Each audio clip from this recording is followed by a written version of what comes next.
अब देखो भाई, संसार की लीला तो कुछ ऐसी है, माता पिता दिन रात झगड़ रहे हैं, विवाह हुआ, पति पत्नी दिन रात झगड़ रहे हैं, और लगे बालक का भी ब्याह हो जाए। भाई तुमने कौन सा सुख पा लिया जो ये पालेगा?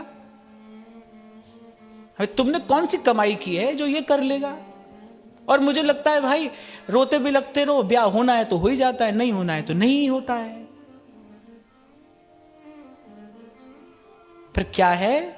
माया मोह सब जग जंजाला, जात न जानो दुर्लभ काला। अगर जीव विचार करे ना, विचार करे तो यही सत्य है कि कितने रचो मनोरथ माला, और पर भावी पर पर्दा काला, और तब कहते हैं सुजन सयाने, राम की बातें राम ही जाने। जो सत्य को उपलब्ध हो गया है, हमारे व्यास जी एक बड़ी सुंदर बात वाणी में कहते हैं व्यास न देत असीस सराप। वो कहते हैं ना मैं किसी को आशीर्वाद देता हूं, ना मैं श्राप देता हूं। क्यों? क्योंकि हुई ही जो राम रचि राखा। जो प्रभु ने किया है और जो प्रभु कर रहे हैं, जो प्रभु करेंगे, उसी में सबका हित है, मेरा आपका नहीं, उसमें सबका हित है। हाँ, पर मैं साथ में ये भी कह रहा हूं कि ये बात मैंने बड़ी सरलता से कह दी, आपने सुन ली, और पता नहीं मेरे सर पर जब ऐसी परिस्थिति आएगी तब मैं इस बात पर कितना बना रह सकता हूं, पर उससे सत्य तो नहीं बदलता। सत्य तो सत्य रहता है, सत्य तो यही है, सत्य तो यही है। संतानहीन जीवन को धिक्कार है, संतानहीन घर को धिक्कार है, संतानहीन कुल को धिक्कार है। माने ऐसी बुद्धि हो गई उस ब्राह्मण की कि उनको लगा कि मानव जीवन का लक्ष्य केवल संतान की प्राप्ति है, बस।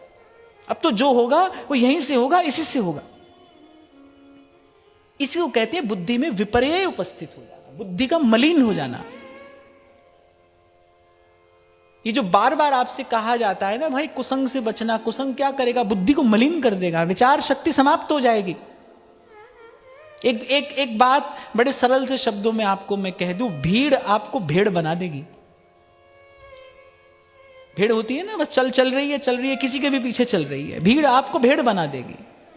इसीलिए मेरा कबीर कहता है, कबीर जी कहते हैं, साधु न मिले जमात। सिंहों के नहीं लेहड़े, मेरे शेर झुंडों में नहीं रहते, सिंहों के नहीं लेहड़े और हंसों की नहीं पात। आपने कभी देखा हो खेतों में या किसी नदी सरोवर में ऐसे बगुलों की पंक्तियां होती हैं, यानी अनेक अनेक बगुले होते हैं वहां, पर कबीर कह रहे हैं हंसों की नहीं पात, हंसों की ऐसी पंक्तियां नहीं होती। हंस तो मानसरोवर में अकेला या बस अपने किसी एक संगी साथी के साथ होता है, और कबीर तो कहते हैं हंस अकेला ही है। वो तो अब इस जीवात्मा को ही हंस कहते हैं, करे अकेला ही है।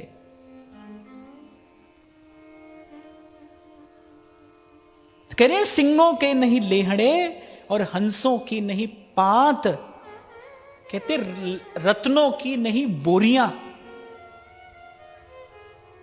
जैसे कोयला निकलता है खान से, ढेर का ढेर निकलता है ना, रत्नों की नहीं बोरियां। और ऐसे कहते हैं साधु न मिले जमात। बोले साधु भीड़ में नहीं मिलता है भाई, वो तो कहीं अकेला होगा। सुनता है गुरु ज्ञानी, सुनता है गुरु ज्ञानी,